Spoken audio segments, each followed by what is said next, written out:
안녕하세요. 저는 국립정신건강센터 국가트라우마사업부장을 맡고 있는 정신과 전문의 신민영입니다.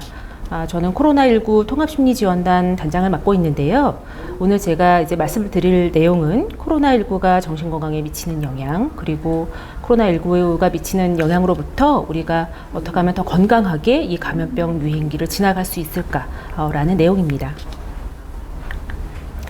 사실 감염병은 이제 인간의 역사와 늘 이제 함께 해 왔는데요. 가장 이제 우리에게 널리 알려져 있는 것은 14세기에 이제 대유행한 페스트입니다. 유럽 인구의 3분의 1 가량이 사망할 정도로 큰 피해를 이제 끼쳤고요. 20세기에 이제 스페인 독감은 전 세계 인구의 50%를 감염시킬 정도로 맹위를 떨쳤고, 치사율이 70%에 이를 정도로 그래서 5천만 명 이상이 사망할 정도로 많은 피해를 내기도 했습니다. 21세기 들어서의 첫 번째 팬데믹은 이제 사스였고요. 그 이후로 우리나라에도 영향을 끼친 신종플루, 메르스 등이 있었습니다. 흑사병에 대한 얘기를 좀 해보려고 합니다. 이제 흑사병은 유럽의 그 교역의 중심이었던 베니스, 이탈리아 베니스에서 이제 그 상선을 타고 유럽 전역으로 이제 전파되기 시작했습니다. 이제 한 4년에 걸쳐서 유럽 전역으로 퍼져나갔고, 유럽 인구의 이제 3분의 1이 이제 사망을 했습니다. 그 당시에는 뭐 감염이라든지 균이라든지 이런 개념이 전혀 없었는데요. 흑사병에 감염이 되면은 이제 임파선이 이렇게 사진과 같이 붓고, 그리고 이제 폐에 영향을 미쳐서 이제 심각한 폐렴, 피를 토하는 그런 폐렴 증상을 보이고, 그리고 피부 안에 이제 뇌출혈이 나면서 피부가 시커멓게 변하는 이런 아주 끔찍한 모양이 이제 되는 것이죠. 그래서 길게는 2, 3일 만에도 이제 고열에 시달리다가 갑자기 사망을 하고, 짧게는 24시간 안에 급작스럽게 사망을 할 정도로 굉장히 그런 충격적인 당시의 질환이었을 것으로 생각이 됩니다.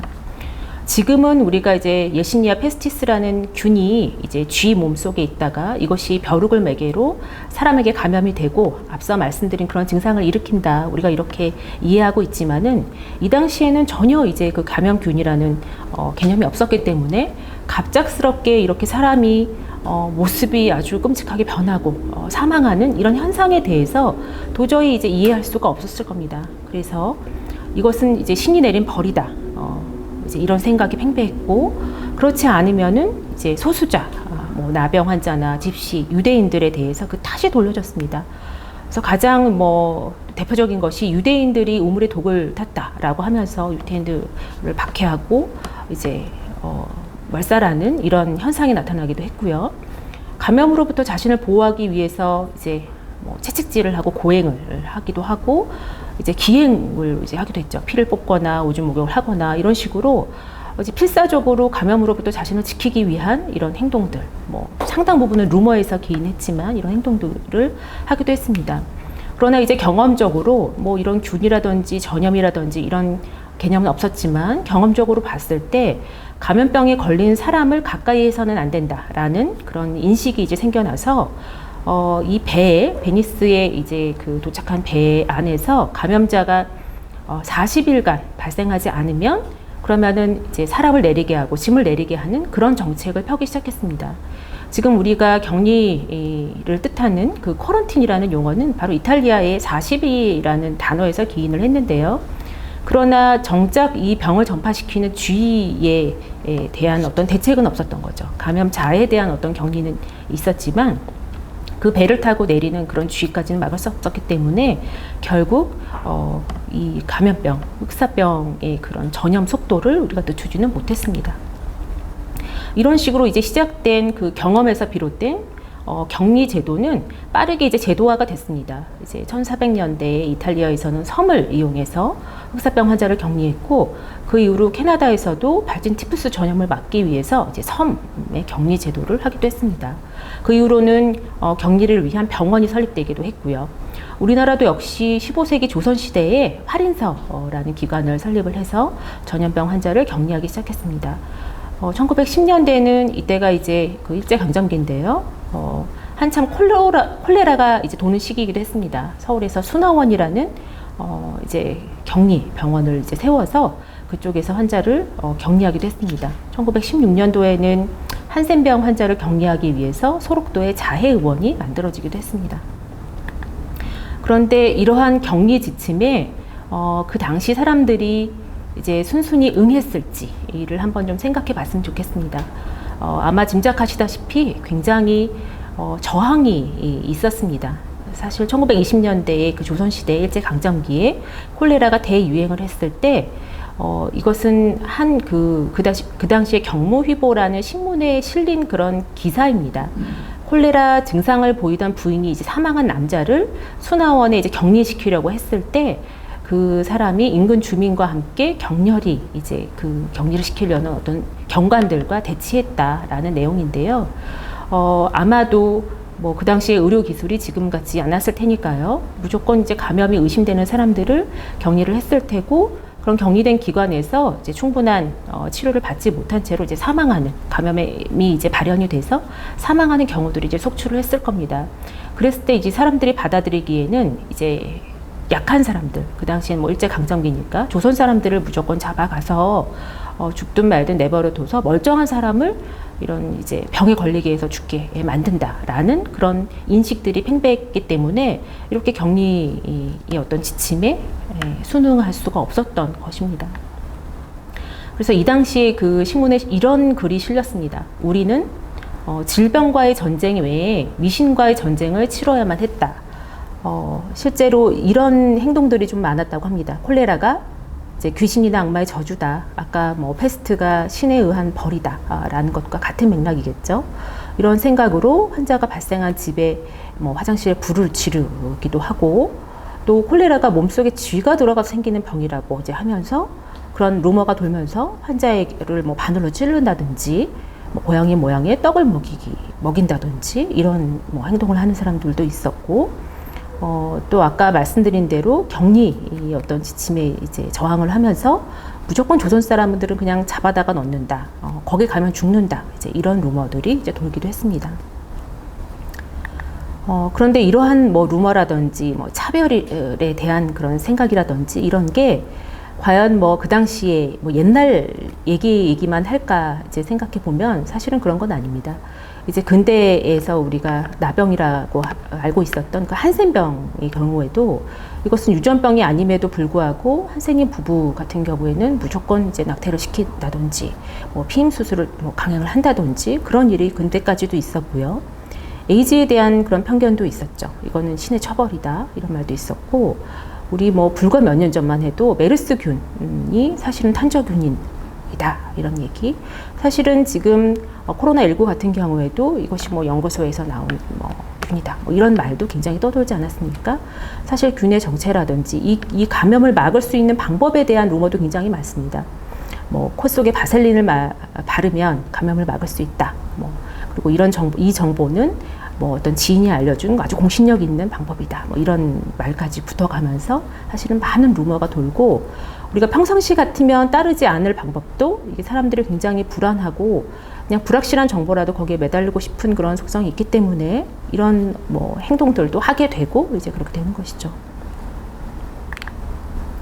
근데 이러한 이제 사회적인 현상들, 그러니까 시대를 막론하고 사실은 좀 반복되고 있는 이런 사회적 현상들은 사실은 감염병 유행에 따른 심리적인 어떤 특징에서 기인한 것이 상당 부분입니다.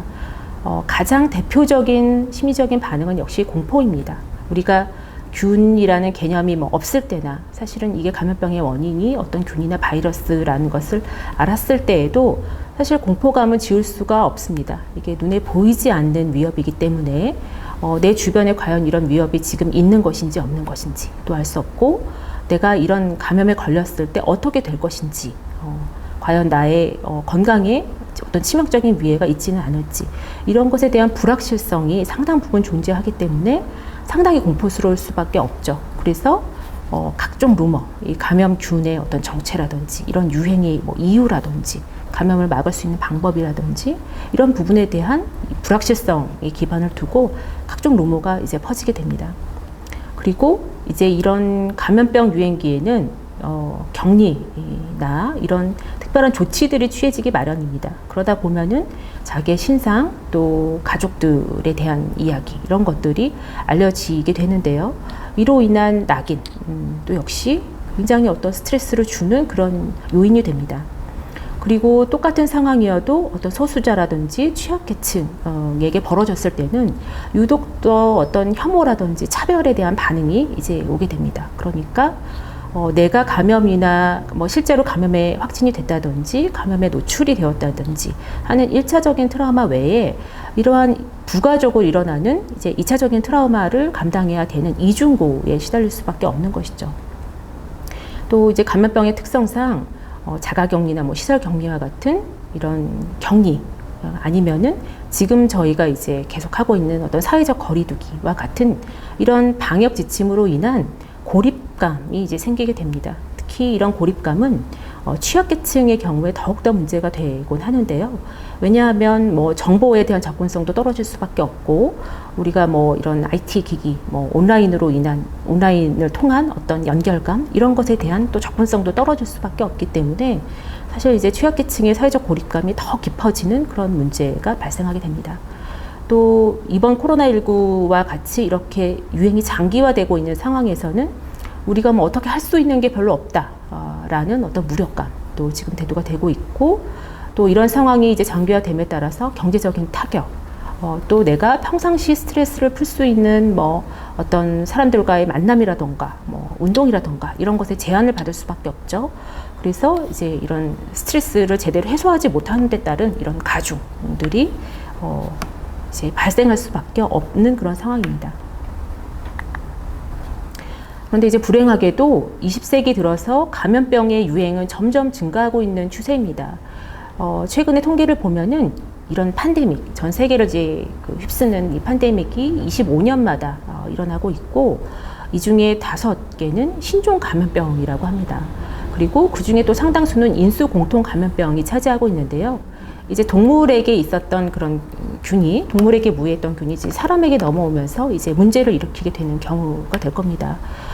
이런 인수공통 감염병이 증가할 수밖에 없는 사실은 여러 배경들이 있습니다. 우리가 동물과의 접촉이 지금 증가할 수밖에 없다는 거죠. 이를테면 어떤 경지 개발들이 점점 더 이렇게 좀 침습적으로 진행이 되고 있고 축산산업 자체도 공장형으로 진행이 되면서 이제 사람과 동물 간의 어떤 접촉이 늘어나기 때문에 자연스럽게 인수 공통 감염병이 증가하게 되고 또 우리 환경 자체가 굉장히 도시화가 돼서 사람들 간의 어떤 밀집도가 높아지고 또 세계화가 돼서 예전 같으면 뭐 패스트가 유럽에 퍼지는데 5년이 걸렸다고 하면 지금 코로나 바이러스가 전 세계로 퍼지는 데는 불과 수개월에 불과했습니다.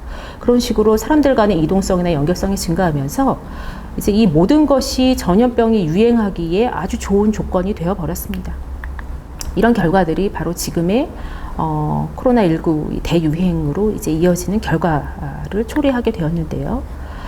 저희가 이제 코로나19 통합심리지원단을 이제 시작한 것이 1월 29일입니다. 이 당시 상황이 확진 환자가 이제 4번째 확진 환자까지 나왔던 상황이었고, 경계 단계가 발령이 됐던 시점이었습니다. 사실 지금에 이제 돌이켜 보면 굉장히 초기 단계였는데, 이렇게 초기 단계부터도 어떤 심리 지원단이 구성이 되고 이런 활동을 해야 되겠다라는 인식을 갖게 된 것은 사실은 메르스 때의 경험에서 이제 비롯이 됐습니다. 저희가 메르스를 거치면서 당장의 1차적인 피해를 보는 확진자나 격리자뿐만 아니라 그냥 그 분들의 이웃들 더 넘어서는 이제 일반 국민들까지도 전염병으로 인한 어떤 불안이라든지 공포, 스트레스가 상당 수준이 이제 지속이 된다라는 것을 알게 되었습니다.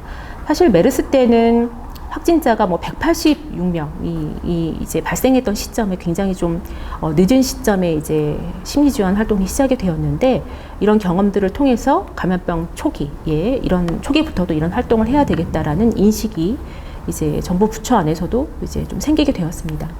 그래서 이제 국가 트라우마 센터와 영남권 트라우마 센터, 국립정신의료기관, 또 전국에 있는 보건소와 정신건강복지센터가 다 함께 통합심리지원단을 구성을 하였고, 그 중에서도 확진자와 그 가족은 국립정신의료기관이, 그리고 격리자와 일반인은 각 지역의 보건소와 정신건강복지센터가 이제 상담을 담당하는 것으로 그렇게 업무를 이제 분장을 하였습니다. 이제 저희가 우한에서의 유행을 보면서 코로나에 대한 상당한 정보를 사실은 초기부터 갖고 있었습니다. 이를테면 치명률이 뭐 그전에 메르스라든지 뭐 대유행한 다른 감염병에 비해서 그다지 높지는 않다라는 것을 알고 있었죠. 그럼에도 불구하고 저희가 이제 만나게 된 확진자분들 또 격리자분들은 상당 수준의 어떤 불안감과 이제 스트레스를 갖고 계셨습니다. 치명률이 높지 않아서 뭐 공포가 그렇게 크지 않으실 것이다. 저희도 그렇게 한때는 생각하기도 했는데요. 이게 이제 어떤 방역을 위해서 개인정보나 어떤 동선 이런 것들이 공개가 되면서 자신의 어떤 신상들이 노출이 되고 그것이 그냥 뭐 공중의 어떤 이익을 위한 그런 활동에 그치는 것이 아니고 어떤 비난이라든지 낙인으로 돌아오는 경험들을 하시면서 굉장히 그런 내가 다시 복귀를 잘할 수 있을까, 사람들에게 받아들여질 수 있을까 이런 것에 대한 불안감이 상당히 높았고 또 이제 루머가 돌기 마련입니다. 뭐 앞서서 말씀드렸다시피 감염병의 속성에는 항상 그 불확실성과 루머라는 것이 정말 짝꿍처럼 붙기 때문에 인터넷에 이분들의 뭐 대한 이제 어떤 잘못된 정보들 또 부풀려진 이야기들 이런 것이 돌면서 이분들이 또 2차적인 타격을 받으셨죠. 그런 것에 대한 억울함과 뭐 분노 반응도 있었고 또 자신 때문에 식구들이 격리가 된다든지 이제 직장 사람들이 피해를 본다든지 자신이 다녀간 곳이 또 이제 뭐 영업을 중단해야 된다든지 이런 것에 따른 죄책감과 미안함 이런 상당한 어떤 심리적인 부담감을 가지셨습니다. 그래서 저희가 통합심리지원단과 이제 대한신경정신의학회가 이제 MOU를 맺고 대국민을 대상으로 한 어떤 그 지침의 발표 그리고 이제 대국민의 어떤 그 인식을 개선하기 위한 활동들을 이제 시작을 했습니다. 이것은 이제 저희가 대한신경정신의학회와 함께 발표한 대국민 마음건강 지침입니다. 가장 강조했던 것은 이런 불안과 스트레스가 정상적인 반응이라는 것입니다. 이제 워낙에 건강하게 일상생활을 하셨던 분들은 본인이 이렇게 뭔가 타격을 입고 마음이 약해지고 이런 경험들조차도 좀 받아들이기가 힘들어하시는 그런 부분도 좀 있습니다.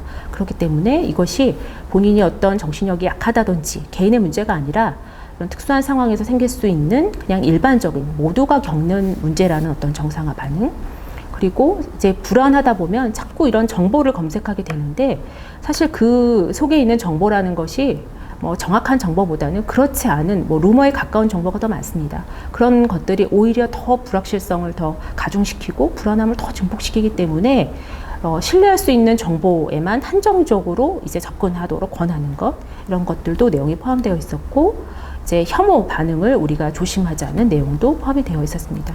또 이러한 이제 사회적 거리두기가 계속되던 시점이었지만 우리가 비대면 접촉 등을 통한 어떤 연결감 나를 둘러싼 어떤 믿을 수 있는 사람들과의 연결감은 그래도 우리가 유지하도록 노력하자라는 내용도 포함되어 있었습니다. 이러한 대국민 지침서와 함께 확진자와 격리자를 위한 안내서 그리고 의료진이라든지 또 아동을 위한 안내서 전문가를 위한 지침서 이런 것들을 저희가 쭉 개발하고 배포하는 역할을 이제 했었습니다. 그리고 이제 이것은 저희가 어떤 유형의 재난이든 상관없이 재난이라든지 큰 위기 상황의 초기에 우리가 좀 지켜야 할 우리를 좀 안전하게 만드는 어떤 지침입니다. 이것은 심리적인 응급처치라고 부르는 그런 기술의 핵심적인 모듈인데요. 이를테면 위기 상황에 우리가 필요한 요소입니다. 우리가 위기 상황을 잘 극복하기 위해서는 이런 것들이 필요합니다. 안정감과 다른 사람과 내가 연결돼 있다는 그런 느낌들, 충분히 내가 지지받고 있다는 그런 느낌들, 그리고 필요한 정보를 내가 제공받고 또 내가 필요한 어떤 서비스를 제공받는 것, 실질적인 도움을 받는 것, 이런 것들을 바탕으로 우리가 위기를 극복할 수가 있는 거죠. 그래서 재난의 초기에는 저희가 심리적인 응급처치에 기반한 그런 이제 심리지원 활동을 펼치게 됩니다. 특히 이제 감염병 같은 경우에는 이제 이런 부분이 중요하죠. 이게 격리 수칙을 잘 지켜야 되는데 앞서서 이제 14세기 조선 시대에 어떤 비수능이 자꾸 일어나게 된 요인들은 이런 것이 있습니다. 감염 경로라든지 격리의 목적에 대한 이해가 부족했기 때문에 이거 무조건 이제 뭐 아주 그런 소수 집단 이제 탄압받는 어떤 그런 계급을 이제 몰아다가 어떤 죽음에 이르게 한다라는 이런 이해, 잘못된 이해들, 이런 것들이 바탕이 될 때는 당연히 비순이이 일어날 수밖에 없죠.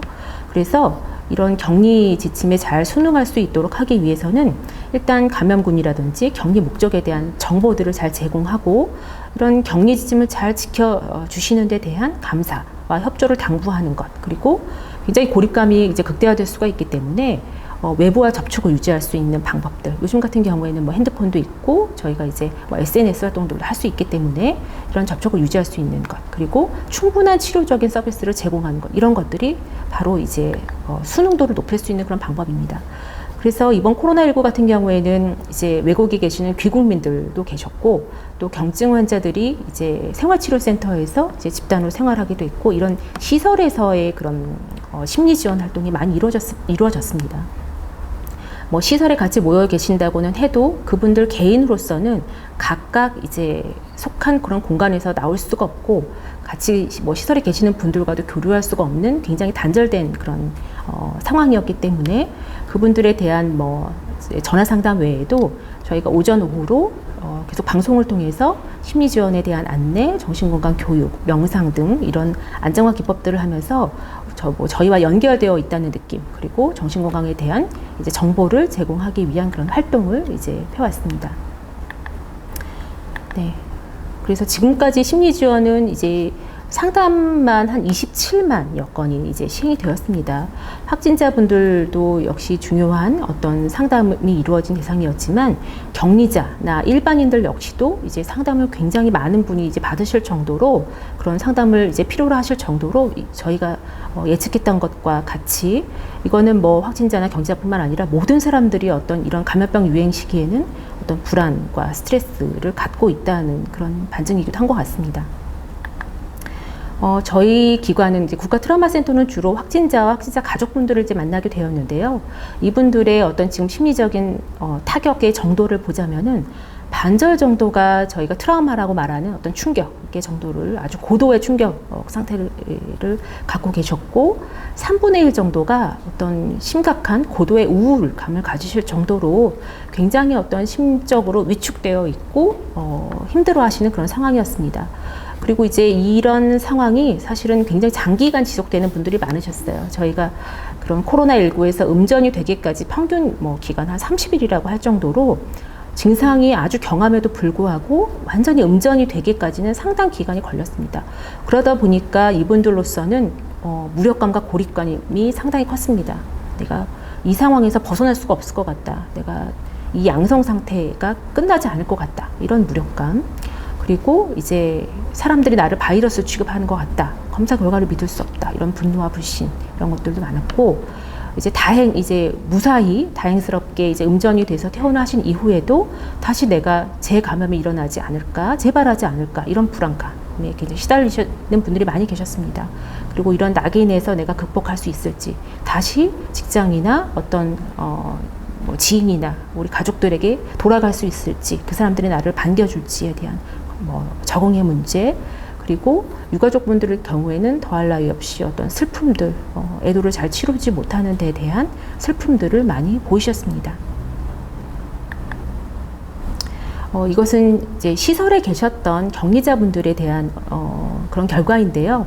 사실 저희가 가장 이제 그 큰 규모로 이제 귀국하신 분들이 우한 귀국민과 이탈리아 귀국민이셨습니다. 근데 약간 요 두 분들이 좀 두 그룹이 차이가 있었는데, 아무래도 그쪽 현지가 봉쇄가 된 이후부터 귀국하시기까지 기간이 이탈리아 귀국민들이 조금 더 기시다 보니까, 이분들 이제 저희가 만났던 시점에서 이분들의 보이신, 이탈리아 귀국민들이 보이셨던 그런 심적인 그런 충격과 우울이라든지 이런 무력감의 상태가 조금 더 그런 강한 그런 특징을 보이기도 했습니다. 이제 확진자이건 아니면은 단순히 내가 감염균에 노출이 되어서 격리가 되어 있던 건 간에, 감염병을 이제 경험하신 분들은 이러한 정보를 필요로 하십니다. 이를테면 이 원인균이나 원인 바이러스에 대한 것이죠. 과연 이것이 얼마만큼 위험한지, 내가 어떤 경우에 이것에 노출이 되는 것인지, 과연 어떤 치료를 받을 수 있고, 내가 이제 큰 문제가 감염이 된다고 했을 때 큰 문제가 발생하진 않을지, 후유증이 있진 않을지, 이런 부분에 대한 정보를 굉장히 갈구하시죠. 그리고 적절한 치료를 받을 수 있는가에 대한 부분도 굉장히 궁금해하시는 부분이기도 합니다. 네, 그리고 저희가 제공해야 하는 정보도 있습니다. 이를테면 이렇게 치료를 받을 권리도 있는 한편 방역 당국 그리고 의료진에 협조해야 될 의무도 있다라는 사실도 꼭 이제 알려야 되고, 구체적인 행동 지침도 이제 필요합니다. 내가 검사를 받은 분들은 어떤 식으로 결과를 통보받을지, 만약 확진일 경우에 내가 어떤 식으로 병원에 이동하게 될지, 갑자기 어떤 보호도구를 착용한 그런 전문가들이 우르르 와서 이송을 됐을 때 굉장히 그런 걸 당혹스러워하고 충격적으로 기억하시는 분들도 많기 때문에 어떤 식으로 이 다음 이제 그 과정들이 진행되는지에 대한 정보도 미리 주어지는 것이 훨씬 이제 좋습니다. 그리고 격리 중인 아니면 치료 중인 가족이 있을 때 이 가족들을 어떤 식으로 내가 이제 접해야 되는가에 대한 준비도 사전에 마음의 준비를 하고 계시는 것도 이제 좋고요. 회복자에 대한 올바른 정보도 굉장히 중요합니다. 이분들이 음전 판정을 이제 받은 이후에도 재감염에 대한 걱정, 내가 또 이제 완치 판정을 받았는데도 다른 사람을 내가 또 감염시키지 않을지, 뭐 이런 걱정들을 하고 계신 경우도 굉장히 많거든요. 그래서 회복이 됐다는 의미에 대한 것, 그것은 이제 면역력을 획득했다는 의미고 아픈 사람을 오히려 돌볼 수도 있다는 의미다라는 그런 정보들도 필요합니다. 그런데 이제 정보를 제공할 때의 태도가 굉장히 중요한데요. 사실 뭐 감염병에 대한 신종 감염병의 경우에는 이런 심리 지원을 하는 사람들, 또 의료진조차도 그런 정보가 굉장히 불확실할 때가 많습니다. 정보가 아주 충분하지 않을 때에는 내가 이 정보를 제공하되 이 정보가 얼마만큼 믿을 수 있는 수준인지에 대한 것도 같이 정보를 해야 됩니다.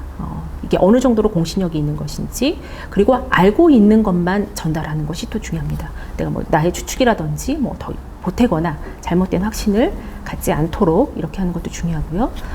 굉장히 혼란스러운 상태이기 때문에 막 복잡한 말들을 하면은 입력이 잘 되지가 않습니다. 그래서 아주 정확한 사실만, 어떤 사실의 수준을 같이 붙여서 간결하고 확실하게 전달하는 것을 이제 권고하고 있습니다.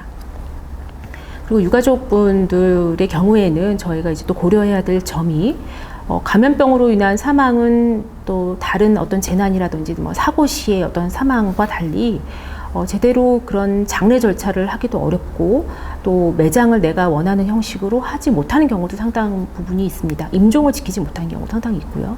그렇기 때문에 그런 애도를 잘 치르실 수 있도록 또 대안적인 방식, 지금 장례는 치르지 못했지만 가족분들끼리 따로 모여서 이제 추모할 수 있는 그런 방식들을 좀 생각해 보실 수 있도록 제안하는 것 등, 다른 어떤 리추얼들을 권고하는 등 이분들의 애도를 잘 도와드릴 수 있는 부분에 대해서도 저희가 고려하는 것이 필요합니다.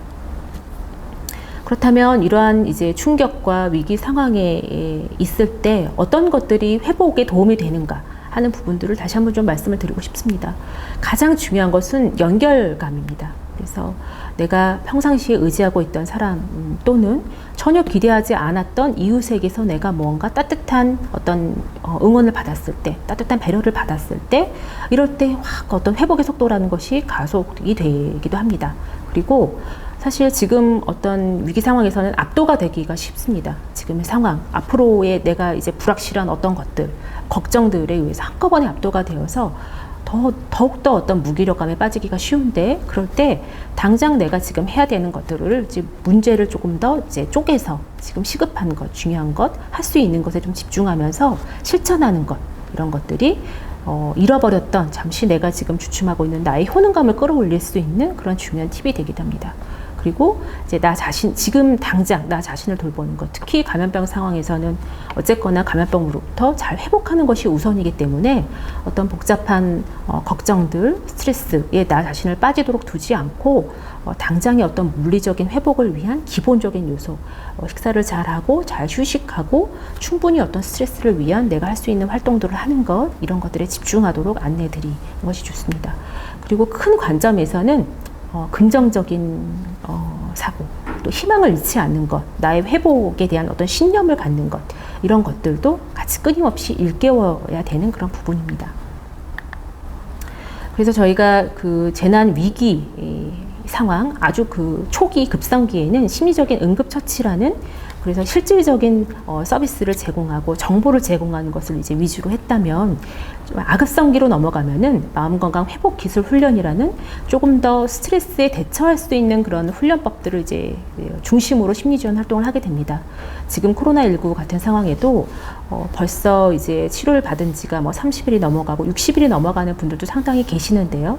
저희가 초반에는 그분들 이제 한 분 한 분을 대할 때 서로의 이제 안정감, 저희와 연결되어 있다, 주변에 믿을 수 있는 사람들과 연결되어 있다는 연결감, 또 정보의 제공, 이런 것에 초점을 뒀다면은 이제 시간이 점점 가면 갈수록 이분이 갖고 있는 현재의 문제를 이제 해결할 수 있는, 이분한테 내재되어 있는 문제 해결 기술을 더 이제 끌어올리고 상기시켜 드리는 그런 기법들, 그리고 당장에 어떤 내가 해야 되는 활동 외에도 긍정적인, 내가 좋아하는, 나에게 어떤 위안이 될 수 있는, 지금 이 안에서 할 수 있는 긍정적인 활동의 목록들을 같이 작성하고 실천하는 것, 그런 것들을 이제 좀 중점적으로 심리지원 활동을 하고 있습니다. 이제 감염병 시기가 길어지면서 저희가 생활 속 거리두기와 함께하는 심리방역 지침을 다시 좀 개편을 했습니다. 그래서 이런 감염병 장기화되고 있는 이런 유행 시기에 우리한테 과연 필요한 것이 무엇인가라고 했을 때, 일단 1번은 지금 이 상황을 이제 받아들이는 거. 이제 지금은 이럴 수밖에 없어요. 사실은 감염병 초기에는 이 상황이 빨리 끝나기를 누구나 기대하고 이제 거리두기도 열심히 지켰죠. 이렇게 내가 지키면 빨리 끝날 것이라고 기대했기 때문에 모두 그렇게 이제 그 지침을 따를 수 있었던 거라고 저는 생각이 듭니다. 그런데 저희가 예상했던 것보다도 훨씬 장기화되면서 많은 사람들이 지쳐 계시는 것 같아요. 지치기 때문에 훨씬 이런 수칙을 따르는 거에도 회의를 느끼고 나만 이렇게 지켜서 뭐하나, 그리고 지키지 않은 사람들에 대한 분노나 이런 갈등도 조금 더 심해지고 있는 것 같습니다. 그러나 이 시기에 우리한테 이제 필요한 거는 그냥 이 상황을 먼저 좀 받아들이고, 이 상황에서 우리가 할 수 있는 것에 조금 더 집중하는 거, 그리고 우리 스스로 나 자신과 나의 가족, 나의 이웃에 대해서 뭔가 책임감을 가지는 것, 이런 부분들이 굉장히 중요하고, 또 이제 의료진이라든지 지금 이 업무 종사자들한테는 아직 끝이 난 상황이 아닙니다. 한 번도 중간에 지금 쉴 수 있는 상황들이 없었기 때문에 이분들의 소진이 굉장히 지금 중요한 이슈가 되고 있는데요. 이분들에 대한 응원, 그리고 취약계층에 대한 배려, 이런 것들을 우리가 이제 좀 지키자, 이런 리스트업을 다시 해서 저희가 지금 배포를 하고 있습니다. 제가 앞서서 잠깐 말씀드렸는데, 이런 감염병이 유행할 때 사실은 가장 1차적인 피해자는 역시 감염에 노출되신 분들입니다. 확진이 되었건 격리가 이제 그로 인해 되었건 간에 그분들이 분명히 1차적인 피해자이고, 그 가족분들 역시도 영향을 받게 되죠. 그런데 또 가장 또 중요한 어떤 그룹 중에 하나가 업무 종사자입니다. 의료진이 될 수도 있겠고, 현장에서 활동하는 공무원이기도 합니다. 장례를 치르시는 분들, 장례 지도사, 또 민원을 담당하시는 분들 역시 이 관련 업무 종사자라고 할 수 있을 겁니다. 메르스 당시에 감염병에 대응했던 의료진들의 이제 고충입니다. 1차적으로는 본인 자신의 위험, 그리고 자신으로 인해서 가족들이, 또 아니면 내 주변 사람들이 감염되지 않을까, 내가 전염시키지 않을까에 대한 우려, 그리고 또 이런 것도 있습니다. 이제 사실 감염병에 걸리신 분들은 앞서 말씀드린 대로 제가 아까 트라우마도 한 뭐 반절 이상, 우울증도 3분의 1 정도가 다 고도라고 말씀드렸는데, 그러다 보니까 굉장히 부정적인 감정적인 반응들이 나오게 되죠. 그분들을 이제 케어해야 되는, 그런 데 따른 감정적인 굉장히 그런 고통이 있게 됩니다. 그리고 이런 직무 스트레스가 올라가게 되죠. 평상시보다도 더 업무 강도는 강해지고, 현장에서는 혼란이 지속될 수밖에 없고, 또 심지어는 보호 장비 자체도 굉장히 고충이 되기도 합니다. 특히 지금 이 날씨가 더워지면서 이런 레벨 D라든지 보호 장구를 하는 데 따른 고통에 대해서 여러 이제 좀 호소가 들리기도 하는데요. 이런 다양한 고충이 있을 수밖에 없습니다. 저희가 이제 그 사스 유행기에 많은 연구들이 이루어졌습니다. 의료진을 대상으로 한 많은 연구들이 이루어졌는데, 적게는 18에서 57%까지도 의료인이 상당한 수준의 감정적인 고통을 경험했다고 보고하고 있습니다. 이것은 저희가 이제 메르스 유행 당시에 그 질병관리본부에서 근무했던 직원분들을 대상으로 이제 조사를 한 것인데요. 반절 정도가 스트레스 수준이 저희가 이제 4단계, 정상과 경도, 중등도, 고도로 이제 따졌을 때 고도에 해당하시는 분들이 반절일 정도로 상당한 그런 스트레스 수준을 보이셨습니다. 그 당시에는 뭐 지금보다도 더 국가적인 좀 상황이 어려웠고 국민들의 비난이 굉장히 심했던 시기였습니다. 뭐 이분들이 잘못해서 비난이 아니라 그냥 이제 병원을 타고 이게 뭔가 감염병이 퍼져나가는 상황에 대한 어떤 분노 뭐 이런 것들에 사실은 이제 콜센터에서 이제 응대하시는 분들한테 이제 불똥이 떨어지는 거죠. 그래서 그분들은 굉장히 억울함, 내가 뭐 잘못한 것도 없는데 나한테 어떤 비난을 퍼붓는 것에 대한 억울함들, 그리고 뭐 갈등, 그러면서 이제 급속한 소진이 이루어졌고, 이제 사기가 당연히 저하됐었을 겁니다. 그래서 이제 그 업무를 이제 지속하는 것에 대한 업무를 지속하는 것조차 너무나 힘들게 느껴지는 그런 상당한 수준의 소진을 보이시기도 했습니다. 감염병 초기에는 주로 안전에 대한 우려가 주를 이룹니다. 내가 이제 감염에 걸리지는 않을까, 이렇게 감염자들을 대하는 것이 나 자신에게 위험하진 않을까, 아니면은 또 내가 누군가를 전염시키지 않을까, 이런 우려가 이제 초반에는 주를 이루는데 그것이 이제 시간이 갈수록 좀 줄어드는 경향은 보입니다. 그런데 여기에서도 볼 수 있듯이 내가 이제 이게 사스 당시에 그 조사한 결과인데요. 사스로 인해서 일을 그만두고 싶다는 생각이 초반에는 별로 많지 않습니다. 그런데 오히려 이제 후반으로 갈수록 그런 생각이 점점 강해지는 거죠. 이게 바로 소진의 결과입니다. 그래서 이런 장기적인 이런 그 보건의료진이 이런 사스를 겪으면서 이제 장기적으로 어떤 변화를 쭉 이렇게 관찰을 했을 때 뭐 이런 현상이 일어난다는 겁니다. 결국에 환자와 대면하는 그런 비율이 줄어들게 되고 근무 시간도 줄어듭니다. 그러니까 일을 더 이상 하고 싶지 않아지는 거죠. 일에 대한 의욕, 환자를 잘 돌보고 싶은 그런 마음 자체가 이제 다 고갈이 되어 버리는 겁니다. 그래서 실제로 뭐 이직을 한다던가 이제 뭐 휴직을 한다던가 병가를 낸다던가 이로 인한 업무 손실이 늘어나게 됩니다. 뭐 당연히 뭐 흡연이라든지 뭐 음주라든지 이런 비건강적인, 그러나 본인으로서는 이런 무력감과 이런 스트레스를 해소하기 위한 그런 행동들이 늘어나게 되고요. 그래서 이러한 보건의료진의 사실은 손실은 바로 우리 손실로 곧 돌아오게 되기 때문에 이런 현장에서 뭐 보건의료진뿐만 아니라 재난 현장에서 이런 업무를 담당하시는 분들의 소진에는 우리 모두가 다 관심을 가져야 되는 부분입니다. 이러한 소진, 저희가 이제 공간 피로라고 크게는 이제 설명을 하는데요. 공간 피로라는 것은 결국 뭐냐면은 아픈 사람들에서 공감을 하기 때문에 벌어지는 현상입니다. 아픈 사람들을 내가 도와주고 싶은 마음, 그런 고통에 공감하는 마음이 있기 때문에 그런 것들이 누적이 되다 못해서 공간 피로, 소진으로 이제 이어지게 되는 건데요. 이러한 소진을 방지하기 위한 어떤 그런 필요한 부분은 자기 돌봄입니다. 나 자신, 환자나 환자의 가족뿐만 아니라 나 자신을 돌봐야 되고 나 자신의 스트레스를 잘 관리해야 되며 내가 일에 대해서 충분히 만족감을 느낄 수 있도록 어떤 지지나 보상이 주어져야 되고 또 주변의 도움도 필요합니다. 사회적인 지지가 필요하게 됩니다. 그래서 이런 공간 피로에서 좀 보호적인 요인이라고 하면은 역시 훈련의 정도입니다. 훈련이 잘 돼 있을수록 충분한 경험을 갖고 있을수록 이런 상황에 더 잘 대응할 수 있기 때문에 공간 피로나 소진에 조금 덜 빠지게 되고 자기 돌봄을 어떤 선택이나 뭐 이기적인 행동 이런 게 아니라 필수적인 상황, 내 일을 하기 위한 필수적인 부분으로 스스로 인식하고 있을 때 훨씬 소진에 덜 빠지게 됩니다. 반면에 공간 피로나 소진에 더 잘 빠지게 되는 경우는 사실은 노출입니다. 내가 노출의 정도가 강할수록 어떤 부정적인 상황에 대해서 아니면 강한 노출이 있었을 때는 소진에 더 이제 위험 요인이 되는 것이고요. 이런 나를 돌보는 행동이 뭐 이기적이라는 관점은 굉장히 부정적인 소진으로 빠지게 하는 그런 요인이 됩니다.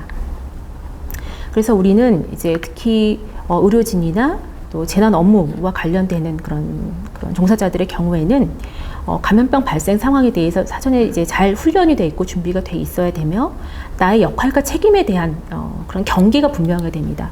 내가 모든 것을 다 해야 된다. 사실은 현장에 계시는 분들은 이제 이 혼란스러운 상황, 이런 어려운 상황에서 사실 전문가나 아니면 담당자로서 책임감을 발휘할 수밖에 없는데요. 그런데 이제 이런 나의 역할이나 권한을 넘어서는 어떤 책임을 내가 다하기 위해서 이렇게 애를 썼을 때 결국 이렇게 소진에 이제 바퀴에 들어가게 될 가능성이 너무 높기 때문에 어떤 경계를 분명히 해야 된다는 것. 그리고 나 자신의 어떤 취약 요인이 없는지, 내 건강의 문제라든지 스트레스 요인이 없는지, 나 자신의 상황이 잘 정비가 되어 있는지, 내가 특히 감염병 유행 같은 경우에는 보호 장비가 잘 내가 사용할 수 있는지에 대한 확인이 필요합니다.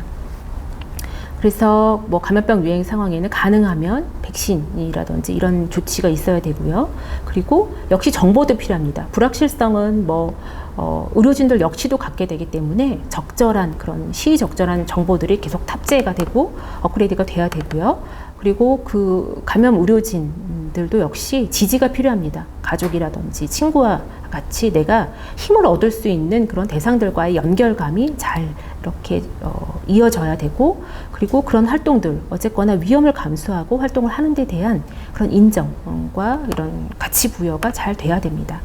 리더십이 중요합니다. 제가 아까 역할과 책임에 대한 경계에 대해서 말씀드렸는데 넘어서는 부분에 대해서는 리더십으로 조정을 이제 받아야 되기 때문에, 그리고 소진 방지, 자기 돌봄에 대해서 조직적인 차원에서의 격려도 반드시 이어져야 됩니다. 그래서 국가트라우마센터에서는 현재 코로나19 업무 종사자분들의 소진 관리를 위해서 전문가 학회와 함께 다양한 교육과 이제 프로그램을 구성해서 지금 현재 많은 병원들에게 지금 프로그램을 제공을 이제 시작하고 있는 그런 단계입니다. 그래서 이제 많은 분들이 소진되지 않고 저희가 이제 이 코로나19가 정말 잘 이제 종결이 될 때까지 우리 모두를 위해서 관리자분들이 끝까지 잘 활동하셨으면 하는 그런 바람입니다. 네, 이만 발표를 마치겠습니다.